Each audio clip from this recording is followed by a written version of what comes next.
Hi అండి. ఈరోజు ఆవు నెయ్యి ఎలా ప్రిపేర్ చేయాలో చెప్తాను. ఇది 2 వీక్స్ నుంచి ఉంచిన మేగడండి. బాగా కలియబెట్టాలి దీన్ని.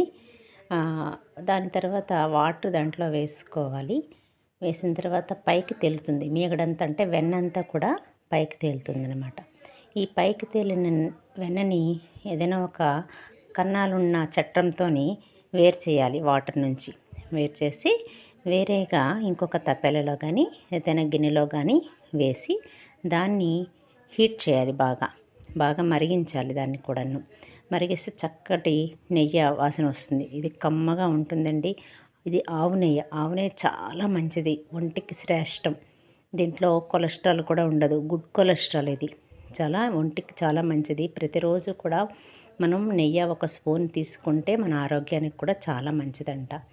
సో, అయిపోయిన తర్వాత